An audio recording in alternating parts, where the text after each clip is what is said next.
નમસ્કાર વિદ્યાર્થી મિત્ર, કેમ છો? મજામાં?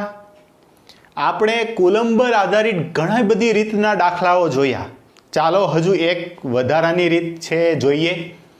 જોજો ધ્યાન આપજો, આ રીત છે એ પણ બોર્ડનો કોન્સેપ્ટ નથી. JEE નીટ જેવી સ્પર્ધાત્મક પરીક્ષાઓમાં આપણને ઉપયોગી થવાની છે. ઓકે, ચાલો જોઈએ રકમ જોઈએ એમની. તો કે રો ઘનતા અને એમ દળ અને ક્યુ વિદ્યુતભાર ધરાવતા ધાતુના બે સમાન ગોળાઓને એલ લંબાઈની દોરીઓ વડે એક જ આધાર પરથી લટકાવેલા છે. શું કર્યું? તો કે બે ધાતુના ગોળાઓ છે જેના દળ એમ છે, વિદ્યુતભાર ક્યુ છે, એની ઘનતા રો છે, એને એક દોરી વડે લટકાવ્યા. તો થશે શું? ધારો કે આ બે દોરી છે, સમાન લંબાઈની દોરી વડે બે વિદ્યુત ભારને લટકાવ્યા. નીચેના જે ઢાંકણાઓ છે એના વિદ્યુત ભાર છે. ઓકે, આ બે સજાતીય વિદ્યુત ભાર હશે તો એની વચ્ચે શું લાગવાનું છે? અપાકર્ષી બળ. એટલે એ અહીંથી આ રીતે આમ દૂર જશે.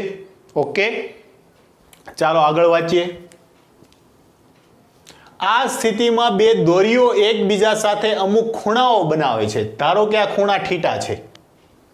જો આ બંને ગોળાને ρ0 ઘનતા ધરાવતા પ્રવાહીમાં ડૂબાડવામાં આવે ત્યારે તે બે દોરીઓ વચ્ચેના ખૂણા બદલાતા નથી. જોજો ધ્યાન આપજો, અત્યારે હવામાં ખુલ્લા રાખ્યા છે, પછી એને પ્રવાહીમાં ડૂબાડવામાં આવશે, તેમ છતાં પણ આ ખૂણા બદલાતા નથી. તો જે પ્રવાહીમાં ડૂબાડ્યા છે એનો ડાઇલેક્ટ્રિક અચળાંક છે આપણે મેળવવાનો છે. જોજો ધ્યાન આપો.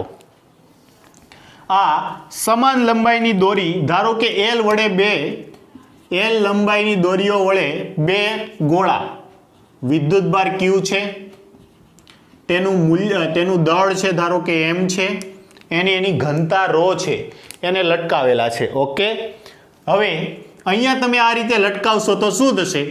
તો કે આના પર આ રીતે એમ દળ હોવાથી નીચે તરફ વજન બળ mg લાગશે.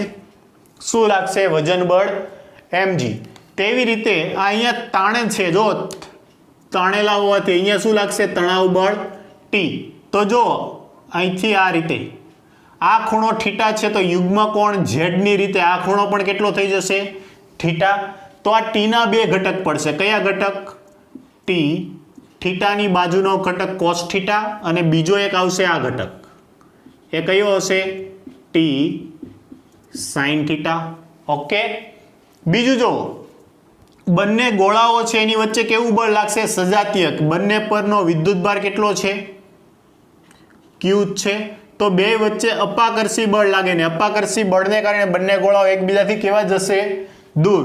તો આ અપાકર્ષી બળ F કહું, ઇલેક્ટ્રિક બળ Fe કહી દઉં. ઓકે, તેવું સેમ અહીંયા પણ થશે. હું કોઈ એક ગોળાનો એકનો જ ચિતાર રજૂ કરું છું, બે ગોળાને નહીં. એવી સેમ કન્ડિશન આના પર પણ થશે. એક બાજુનો ભાગ આપણને મળી ગયો છે. તો આના આધારે જો આપણે એમ કીધું હતું કે આ અહીંયા છે સંતુલનમાં રહીએ છે, આ ગોળો છે સંતુલનમાં રહીએ. કોઈ પણ પદાર્થ છે સંતુલનમાં ક્યારે રહે? કાલે જોયું. તો કે તેના પર લાગતા કુલ બળ છે 0 થઈ જાય. કુલ બળ એટલે જેટલું બળ ઉપર દિશામાં લાગે છે એટલું જ નીચે દિશામાં, જેટલું ડાબી તરફ લાગે છે એટલું જ જમણી બાજુ. તો છે સંતુલનમાં કહેવાય. તો કે એમ દળ ધરાવતો ગોળો સંતુલનમાં હોવાથી આપણે શું કહી શકીએ? તો કે ડાબી બાજુનું બળ T sin θ is equal to જમણી બાજુનું બળ કેટલું છે? Fe. તેવી રીતે ઉપરની બાજુનું બળ T cos θ બરાબર નીચેનું બળ કેટલું આવશે? mg. આને કયો સમીકરણ A, આને કયો સમીકરણ B. A અને B નો ગુણોત્તર લ્યો. ચાલો, A ભાગ્યા B, T કેન્સલ થઈ જાય, સાઇન ના છેદમાં કોસ. સમીકરણ A અને B નો ગુણોત્તર લેતા શું થશે? સમીકરણ A અને B નો ગુણોત્તર લેતા, ચાલો સમીકરણ A અને B નો ગુણોત્તર લેતા T કેન્સલ થઈ જશે. tan θ બરાબર Fe ના છેદમાં mg. ઓકે, આને કયો સમીકરણ નંબર 1. અહીંયા તમારું કામ કમ્પ્લીટ થઈ ગયું. નેક્સ્ટ, હવે શું કરીએ છીએ આપણને તો કે જો આ બંને ગોળાને ρ0 ઘનતા ધરાવતા પ્રવાહીમાં ડુબાડવામાં આવે એટલે હવે આ ફરી પાછું આનું દળ વિદ્યુતભાર Q દળ M વિદ્યુતભાર Q દળ M આ ગોળાને શેમાં ડુબાડ્યા પ્રવાહીમાં તો કે પહેલા એનું વજન બળ mg હતું પણ પ્રવાહીમાં ડુબાડતા હવે શું લાગશે ફ્લોટ એટલે કે તરવા લાગશે તરવા લાગે એટલે એનું વજન બળ હવે કેટલું થઈ ગયું હશે તો કે m0g જેટલું અથવા એમ કહી શકીએ કે અહીંયા જે લાગે છે વજન બળ mg તો હતું જ તે પરંતુ આની ઉપરની દિશામાં શું લાગવા મળે ઉત્પ્લાવક બળ એ કેટલું હશે તો કે આ ગોળાના દળ દ્વારા વિસ્થાપિત થતા પ્રવાહીના દળ જેટલું એને હું દર્શાવું છું m0g વડે શેના વડે દર્શાવું છું m0g વડે જો આ ખૂણો θ હોય તો આ ખૂણો પણ θ હોય હવે ઈ ગોળાઓ છે ફ્લોટ કરવા લાગ્યા એટલે કે ઉપર તરવા લાગ્યો છે તો એનામાં તણાવ બળ બદલાઈ ગયો છે તણાવ બળ હશે T' ઓકે તો આ T' ના બે ઘટક પડશે એક આ દિશામાંનો ઘટક કયો આવશે T' cos θ અને એક આ ઘટક આવશે કયો આવશે T' sin θ ઓકે બીજું કે આ બંને પ્રવાહી વાળા માધ્યમમાં હોવાથી બેની વચ્ચે લાગતું કુલંબ બળ અપાકર્ષી પ્રકારનું આ દિશામાં પણ કુલંબ બળ બદલાઈ જશે કેમ કે માધ્યમ બદલાઈ ગયું અહીંયા માધ્યમ તરીકે હવા હતી અને અહીંયા માધ્યમ તરીકે કોણ આવી ગયું છે પ્રવાહી તો કે બળ કેટલું હશે F' અને કોઈ પણ માધ્યમમાં લાગતું બળ F' ઇઝ ઇક્વલ ટુ માધ્યમમાં લાગતું બળ Fe ના છેદમાં માધ્યમનો ડાઇલેક્ટ્રિક અચળાંક K જ્યાં K શું છે માધ્યમનો ડાઇલેક્ટ્રિક અચળાંક ઓકે આ આપણે જાણીએ છીએ K મેળવવાનું છે ઓકે ચાલો ફરી પાછા બળ છે એ કેવી થશે સંતુલન સ્થિતિમાં આવે તો એના માટે આપણે શું લખી શકીએ જોજો T' sin θ is equal to Fe' અને Fe' equal to Fe upon K તેવી રીતે ઉપર લાગતા બળ કેવા થશે T' cos θ minus plus m0g is equal to નીચે તરફ લાગતા બળ mg આ પ્લસ છે આ બાજુ આવે તો માઇનસ થઈ જશે તો આવું થશે T' cos θ બરાબર mg માઇનસ m0g g સામાન્ય કાઢ્યો m માઇનસ m0 આને કહું સમીકરણ નંબર C આને કહું સમીકરણ નંબર D ચાલો C અને D નો ગુણોત્તર લ્યો શું લેતા C અને D નો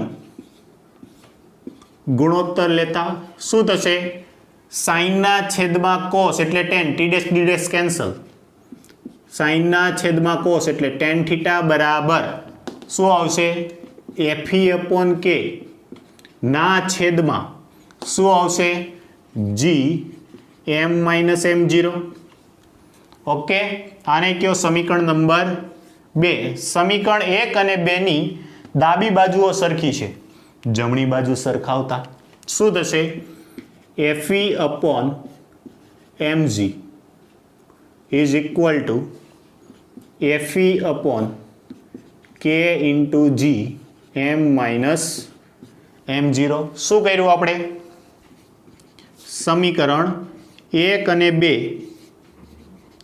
સરખાવતા ચાલો સરખાવતા Fe કેન્સલ આઉટ થઈ જશે આખું પદ જો આમાં g કેન્સલ આઉટ થઈ જશે આ ક્રોસ ગુણાકાર કરો તો શું થશે K into m minus m0 is equal to m K જોઈએ છે K ને સૂત્રનો કરતા બનાવો K is equal to m ના છેદમાં m minus m0 આ માધ્યમનો ડાઇલેક્ટ્રિક અચળાંક છે આપણને મળી ગયો જ્યાં m0 બરાબર વિસ્થાપિત થતું દળ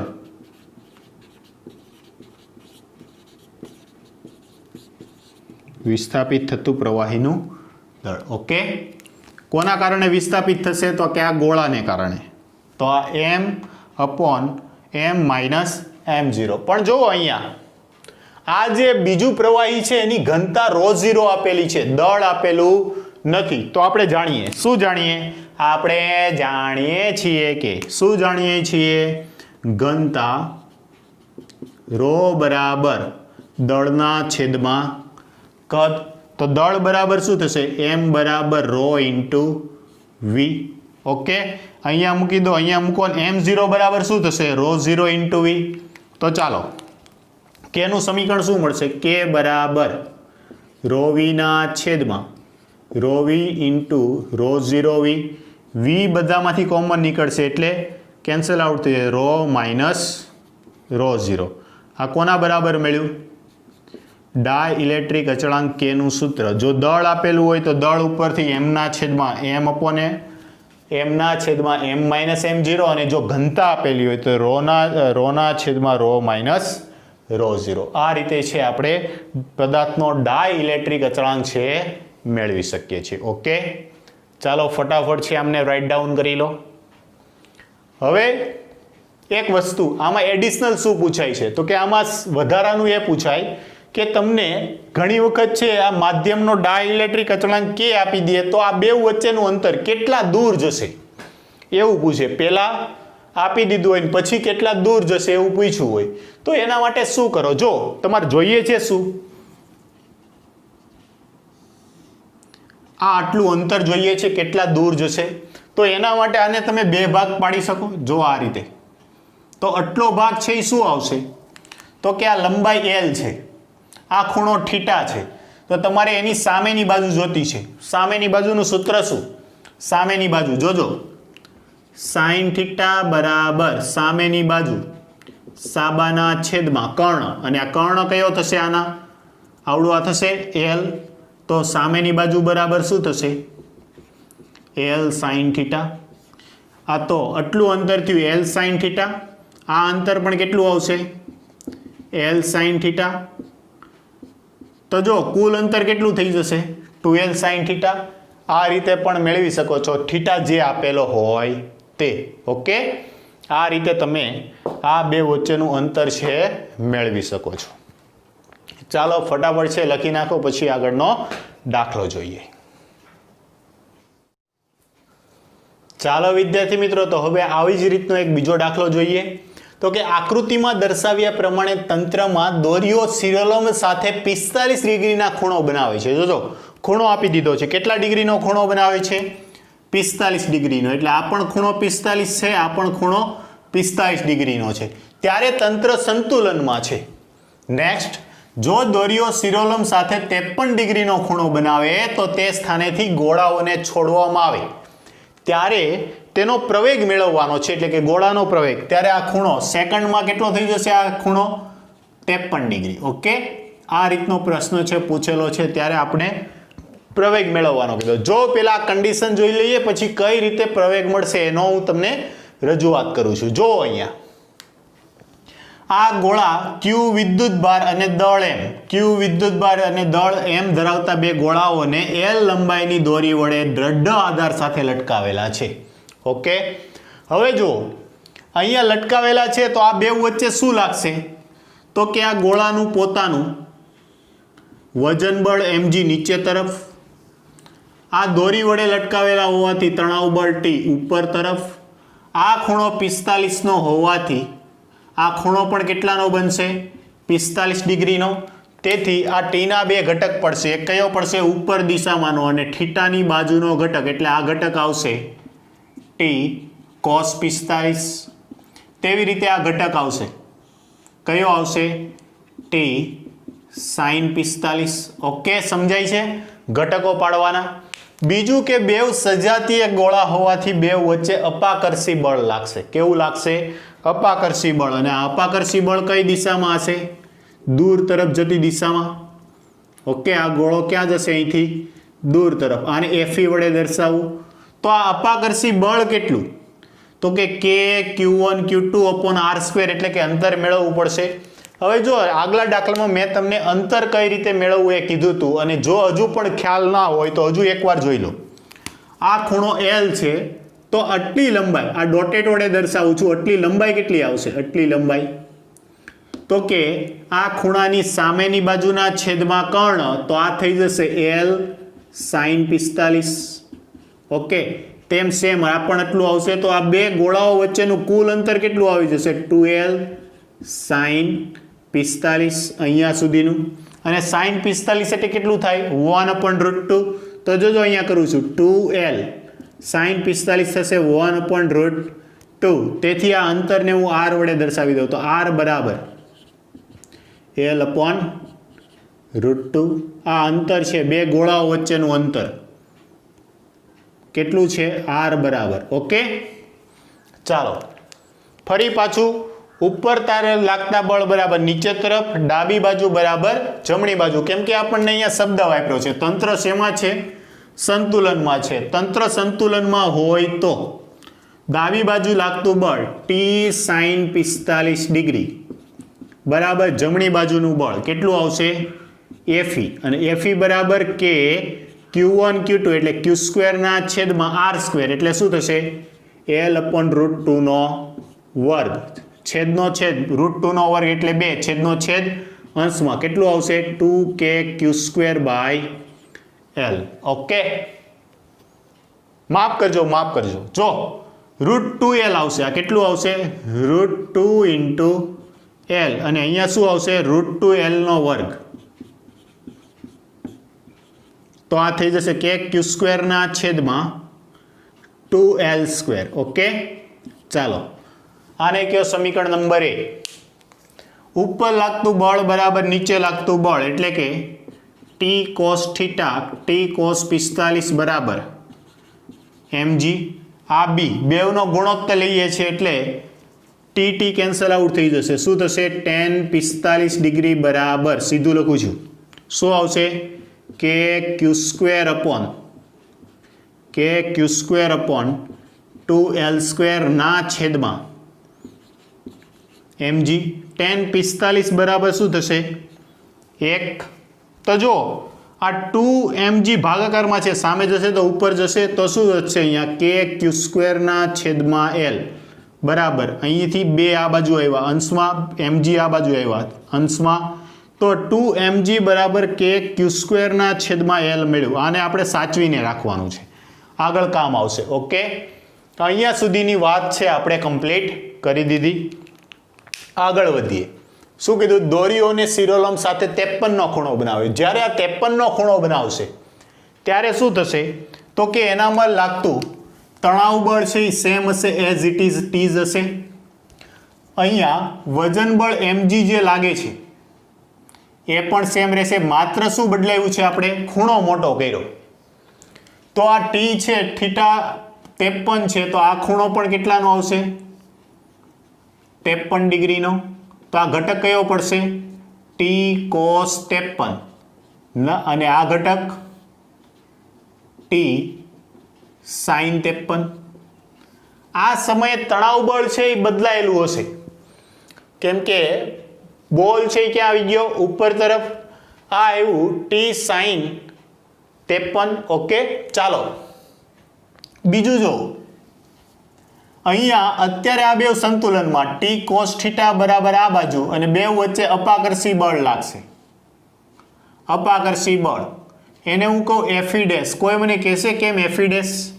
કેમ કે હવે આ અંતર છે બદલાઈ ગયું હશે.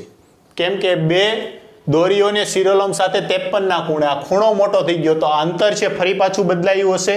અને આ કુલ અંતર મેળવતા આપણને આવડી ગયું છે. કેટલું છે? 2L sin θ. અને θ કેટલો છે? 53 ડિગ્રી. ઓકે, તેથી r બરાબર શું થશે? 2L sin 53 ની કિંમત. ચાલો હવે sin 53 ની કિંમત કઈ રીતે મેળવવી? તો જો 11માં તમે આવો એક આવો ખૂણો ભણ્યા હતા. ધારો કે આ ખૂણો 53 ડિગ્રી છે, આ ખૂણો 37 ડિગ્રી છે, તો આમ આવે 3, 4 અને આ 5. જો sin 53 બરાબર શું થશે? તો કે sin 53 બરાબર થશે sin θ બરાબર સામેની બાજુના છેદમાં કર્ણ 4 ના છેદમાં 5, 4 ગુણ્યા 2 એટલે 8L ના છેદમાં 5 r મળી ગયું. ઓકે, હવે બળ જોઈએ છે આપણે Fe ડેશ. તો કે બળ Fe ડેશ બરાબર, પણ Fe ડેશ કોને સમતુલ્ય હશે? T ટી સાइन 53 ને તો કે ટી સાइन 53 ડિગ્રી બરાબર એફી ડેશ અને એફી ડેશ બરાબર આવશે કે ક્યુ સ્ક્વેર ના છેદમાં આર સ્ક્વેર એટલે રામ રામ 8 l ના છેદમાં 5 નો વર્ગ. ચાલો તો શું થશે ટી સાइन 53 ડિગ્રી બરાબર 5 નો વર્ગ 25 છેદનો છેદ અંશમાં 25 કે ક્યુ સ્ક્વેર ના છેદમાં એલ સ્ક્વેર અને 8 નો વર્ગ 64. પણ યાદ કરો ભાઈ શું છે આ કે ક્યુ સ્ક્વેર ના છેદમાં એલ સ્ક્વેર કે ક્યુ સ્ક્વેર ના છેદમાં એલ સ્ક્વેર એ બરાબર આપણે કેટલા લીધા છે 2mg. તો અહીંયા કિંમત મૂકતા 2mg મૂકો 2 ગુણ્યા 25 50 mg ના છેદમાં 64 ક્યાંથી આવ્યું તો કે સમીકરણ કેપિટલ એ પરથી. ઓકે આ મળ્યું આપણને ટી સાइन 53 ડિગ્રી બરાબર. ઓકે હવે જોજો અહીંયા આ પદાર્થ છે એ ગોળાનો પ્રવેગ શોધો. અને પ્રવેગ ક્યારે થાય તો કે જો આને કોઈ પણ આ બે દળ ધરાવતા પદાર્થ છે એને એકબીજા પાસે આ રીતે રાખેલા છે, પરંતુ જો એને વધારે લઈ જાવ તો એ શું થશે તો કે એની વચ્ચે લાગતું જે અપાકર્ષી બળ છે ઘટી જશે અને તેના પરિણામે ગુરુત્વ પ્રવેગની અસર હેઠળ છે ગતિ કરે અને નીચે તરફ આવે. એટલે કે આ જે ગોળો છે 53 ડિગ્રીના ખૂણે જશે એટલે જે અપાકર્ષી બળ છે અંતર વત્તા અપાકર્ષી બળ છે ઘટી જશે અને તેના પરિણામ સ્વરૂપે શું થશે તો કે આ રીતે ગુરુત્વ પ્રવેગની અસર હેઠળ આ રીતે દોલન કરે. એનાથી કયા ભાગમાં જશે આ રીતે નીચેના ભાગમાં. તો કે કોઈ પણનું જો મૂલ્ય લેવું હોય તો એને શું દોરી દો સ્પર્શક દોરી દો. તો અહીંથી આને હું દોરી દઉં સ્પર્શક. ઓકે જોજો હવે ખાસ સમજવા જેવી વાત આવી. આ ખૂણો 53 છે તો અહીંથી આને આવી રીતે સીધો આમ કરું તો આને આ રીતે પાછળ લંબાવું.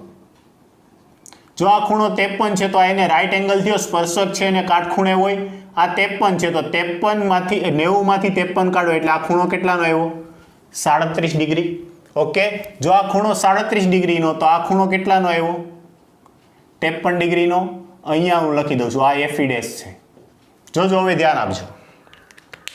જો આ 37 નો તો યુગ્મ કોણની જોડ રૂપે આ ખૂણો પણ કેટલાનો આવ્યો 37 ડિગ્રીનો. જો આ 37 ડિગ્રીનો આવ્યો તો આ mg ના બે ઘટક પડ્યા. જોજો આ mg ના બે ઘટક પડશે. એક આ ઘટક 37 વાળો mg ના બે ઘટક પડશે. આ આવશે mg થીટાની બાજુનો હોવાથી cos 37 ડિગ્રી અને બીજો ઘટક આવશે આ રીતે આમ. આ કયો આવશે mg sin 37. ઓકે તો જો mg sin 37 અને આ તણાવ બળ t એકબીજાની અસરને કેવી કરી દેશે નાબૂદ. અહીંયા જો આ બળ Fe છે, Fe સાથે આ ખૂણો 53 ડિગ્રીનો છે તો આ ઘટક કયો આવશે આ ઘટક તો કે આવશે Fe ડેશ થીટાની બાજુનો હોવાથી cos 53 ડિગ્રી. હવે આ પદાર્થ અહીંથી આવી રીતે ગતિ ક્યારે કરે તો કે આ બળ નીચે તરફનું વધારે હોય ઉપર તરફનું ઓછું હોય. તો આ વધુ બળમાંથી ઓછું બળ બાદ કરવું એ કોને બરાબર હશે તો કે બળ ન્યૂટનની ગતિના નિયમ અનુસાર એને. તો જો બળ F net is equal to નીચેનું બળ કયું છે mg cos 37 માઇનસ ઉપરનું બળ કયું છે ઉપરનું બળ તો કે F dash cos 53 degree. Okay ચાલો હવે જોજો આ F બરાબર ma તો શું થઈ જશે ma બરાબર mg cos 37 cos એટલે પાસેની બાજુના છેદમાં કર્ણ 4/5 માઇનસ Fe dash છે એ કોને સમતુલ્ય આવશે જોજો આ Fe dash કોને સમતુલ્ય છે t sin 53 ડિગ્રીને. જોજો Fe dash કોને સમતુલ્ય છે t sin 53 ડિગ્રીને અને t sin 53 ડિગ્રીની કિંમત આપણી પાસે છે કેટલી છે તો કે 50/64 mg ગુણ્યા cos 53 ની કિંમત cos 53 એટલે પાસેની બાજુના છેદમાં કર્ણ 3/5. ઓકે, આપણે પ્રવેગ જોઈએ છીએ તો a ને સૂત્રનો કરતા બનાવો. m એ લખું, ચાલો ને આમાંથી m સામાન્ય કાઢો તો અહીંયા શું વધશે 4/5g માઇનસ આમાંથી m સામાન્ય નીકળો, આનો ક્રોસ ગુણાકાર કરો, સોરી આનો ગુણાકાર, તો જો આ 10 આવી ગયા, 10 ગુણ્યા 3 30g/64. લસા કેટલો આવશે? આ બેવનો ક્રોસ ગુણાકાર કરી દઉં તો આ m અહીંથી કેન્સલ થઈ ગયા. a બરાબર 64 ગુણ્યા 4 ઇન્ટુ g, આમાંથી g સામાન્ય કાઢી લઉં, g/, માઇનસ 30 ગુણ્યા 5 ઇન્ટુ g ના છેદમાં બેવનો ગુણાકાર 64 ગુણ્યા 5. ચાલો 64 ગુણ્યા 4, 6 ચોક 24 અને 16 બીજા 256 માઇનસ 30 ગુણ્યા 5 150 ઇન્ટુ જીના છેદમાં 6 પંચા 30, 30 ને 300 અને 20 બીજા 320, બાદબાકી કરો. 150 માંથી 156 જાય તો કેટલા વધશે? સોરી 256 માંથી 150 જાય એટલે 106 ના છેદમાં 320 ઇન્ટુ જી. ભાગ ચલાવો 2 થી એટલે કેટલા થશે? 53 ના છેદમાં 160g. આ આવ્યો પ્રવેગ એ. આ છે આપણો આન્સર. પ્રવેગ કેટલો આવશે? 53 ના છેદમાં 160g. એટલે આવા દાખલાઓ પણ છે એ પૂછાતા હોય છે, એટલે ખાસ ધ્યાન આપજો. એ કેટલો આવશે? 53 ના છેદમાં 160 ઇન્ટુ g. ઓકે, ચાલો હવે આને લખી નાખો. હવે આને આધારિત એક કોન્સેપ્ટ છે એ જોવાનો છે જે આપણને હેલ્પફુલ થશે. કે ઘણી વખત કેવું, આ બે દાખલા જોયા, બેવમાં દળ m અને વિદ્યુતભાર q છે આપણે સમાન રાખ્યા, પણ ઘણા દાખલાઓ એવા હોય છે કે જ્યાં આમાં દળ અને વિદ્યુતભાર બંને અલગ હોય, આ ખૂણાઓ પણ અલગ હોય. એવા કિસ્સામાં જો આવો કોઈ પણ દાખલો પૂછાય તો અથવા તો MCQ પૂછાય તો એનો આન્સર છે કઈ રીતે ક્વિક રીતે આપવો એ જોવાનું છે. પહેલા લખી નાખવા. ચાલો તો હવે જે આપણે બે દાખલાઓ જોયા એનો કોન્સેપ્ટ શું છે અને કેવા પ્રકારના દાખલાઓ પૂછાય મેં હમણાં તમને વાત કરી તેમ. તો જુઓ, આ દ્રઢ આધાર એક જ બિંદુથી બે Q1 દળ, Q1 વિદ્યુતભાર અને M1 દળ, Q2 વિદ્યુતભાર અને M2 દળ ધરાવતા બે ગોળાઓને લટકાવેલા છે. તમે જોઈ શકો છો આકૃતિ પરથી, આ θ1 છે, આ θ2 છે. થીટા એટલે કે ખૂણાઓ પણ અલગ છે. અત્યાર સુધી આપણે શું જોતા આવ્યા? વિદ્યુતભાર અને દળ બધા સરખા આવતા હતા અને થીટા ખૂણો પણ એક સરખો હતો. પણ જો બદલાયેલો હોય તો જે ટેકનિકથી આપણે સોલ્વ કરતા હતા એ જ ટેકનિકથી સોલ્વ કરવાનો. પણ જો MCQ સ્વરૂપે પૂછેલો છે તો ટૂંકમાં આનો જવાબ છે કઈ રીતે આપવો. આ બે ગોળાઓ છે, બે ગોળાઓ વચ્ચે લાગતું અપાકર્ષી બળ જુઓ તો કે આ ગોળા 2 પર લાગતું અપાકર્ષી બળ તો કે F ગોળા 2 પર કોને કારણે? 1 ને કારણે. તેવી રીતે આ ગોળા 1 પર લાગતું અપાકર્ષી બળ 1 પર કોના કારણે? 2 ના કારણે, F21. તો આ બંને બળો છે એક સરખા જ હશે. જુઓ અહીંયા આપણે શું લેતા હતા? θ1 છે તો આકૃતિની ભૂમિતિ પરથી આ ખૂણો પણ કેટલો થશે? θ1 થશે. બીજું કે આમાં તણાવ બળ T હશે. તો છેલ્લે આપણે આ બેવનો ગુણોત્તર લઈને એવું કહેતા કે આ ખૂણો θ1 છે. તો જો હજી ના સમજ પડે તો એકવાર જોઈ જુઓ. આ θ1, આનામાં આવ્યું તણાવ બળ T. તો આ T ના બે ઘટક પડ્યા. આ પાસેનો ઘટક કયો આવશે? T1 cos θ1 અને આ ઘટક કયો આવશે? T1 sin θ1. તેવી રીતે આનું દળ વજન બળ નીચે તરફ M1 g. જો આ સંતુલનમાં હોય તો સંતુલન માટે આપણે શું લખી શકીએ? ડાબી બાજુ બરાબર જમણી બાજુ, એટલે કે T1 sin θ1 is equal to F12. તેવી રીતે ઉપર લાગતું બરાબર નીચે લાગતું T1 cos θ1 બરાબર M1g. બેવનો ગુણોત્તર લ્યો, T1 કેન્સલ, tan θ1 બરાબર F12 ના છેદમાં M1g. આવું સેમ સમીકરણ તમે આના માટે પણ બનાવી શકો. સેમ જ આવશે. શું આવશે? tan θ2 બરાબર F21 ના છેદમાં M2g.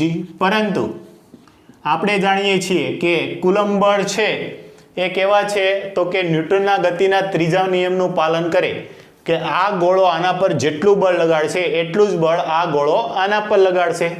તો કે F12 બરાબર F21 બરાબર F, અને F બરાબર શું આવે કે Q² અંતર R². બંને બળ સરખા છે એનો મતલબ એમ થયો કે વિદ્યુત ભાર Q1 Q2 હોય તો પણ કાંઈ ફરક પડશે નહીં, આ બળ બદલાવાનું નથી. ઓકે, અંતર છે તો એઝ ઇટ ઇઝ રહેવાનું છે, અંતર જેટલું થશે એટલું બે કિસ્સામાં સરખું જ રહેવાનું છે. તો તમે વિદ્યુત ભાર અહીંયા કે Q1² Q2² આમ પણ લઈ લો, Q1 Q2 ના છેદમાં અંતર R², તેમ છતાં એ બળ F ના F જ રહેવાનું છે. ઓકે, તો જો હવે કેવી સંભાવના પૂછાય, જોજો ધ્યાન આપજો કે બંને વિદ્યુત ભાર એક સરખા આપેલા છે, બંને વિદ્યુત ભાર એક સરખા આપેલા છે તો એના પર લાગતું બળ છે તો એક સરખું જ આવશે. ઓકે, પછી એમ કીધું હોય કે M1 નું દળ વધારે છે, M2 નું દળ ઓછું છે, તો કયો ખૂણો મોટો હશે ને કયો ખૂણો નાનો હશે? તો જો જેનું બળ વધારે છે, બળ વધારે છે, અહીંયા બળ મોટું મૂકો તો આનો ગુણોત્તર છે કેવો આવશે? નાનો આવશે. તો થીટા છે, tan છે એ ચડતું વિધેય, ખૂણો નાનો તો થીટા પણ નાનો. તો આ કેસમાં થીટા કેવો હશે? નાનો. જ્યારે અહીંનું દળ છે ઓછું છે, દળ ઓછું છે, આનું મૂલ્ય વધારે આવ્યું તો આ ખૂણો કેટલો આવશે? મોટો. તો જો θ2 કેટલો આવ્યો? θ1 લેસ ધેન θ2, અથવા એમ કહી શકાય θ2 ગ્રેટર ધેન θ1. ઓકે, સમજાય છે તમને? ચાલો બીજું એમ કીધું હોય કે વિદ્યુત ભાર Q1 વધારે છે ને Q2 નાનો છે, પણ કંઈ ફરક નહીં પડે. મેં તમને કીધું ને છેલ્લે તો બેવની પ્રોડક્ટ જ છે, બળમાં કંઈ ફરક પડશે નહીં. તો વિદ્યુત ભાર ગમે તે હોય એની સાથે આપણે કાંઈ લેવા દેવા નથી. તો હવે બીજી શરત શું આવી તો કે દળ M1 વધારે છે, M2 ઓછું છે. જો દળ વધારે છે તો θ1 નાનો આવશે, M2 દળ ઓછું છે તો θ2 મોટો આવશે. તો આ પણ શરત કેવી થઈ ગઈ? સાચી. ઓકે, ત્રીજું એવો પૂછે કે θ1 ગ્રેટર ધેન θ2, માફ કરજો અહીંયા θ1 ગ્રેટર ધેન θ2, પરંતુ બેવના દળ એક સરખા છે, ગોળાના દળ એક સરખા આપી દઈએ, M1 બરાબર M2. વિદ્યુત ભાર ભલે ને અલગ અલગ આપે પણ એના ખૂણા કેવા આવી જશે? એક સરખા. તો આ છે, તમે ખાસ યાદ રાખજો. કોઈ MCQ પૂછાય તો ક્વિક જવાબ આપવા માટે જો તમને આ બે વેલ્યુ આપેલી છે તો આ મેળવી શકો, આ બે આપેલું છે તો આના ઉપરથી કંઈ નહીં, પણ આ આપેલું છે તો આનો ખ્યાલ આવશે. કોઈ આ રાશિ આપેલી છે તો આ મળી જશે ને આ આપેલી હશે તો આ રાશિ મળી જશે. ઓકે, ચાલો ફટાફટ છે લખી નાખો. આજનો લેક્ચર છે અહીંયા સુધી જ રાખીએ છીએ.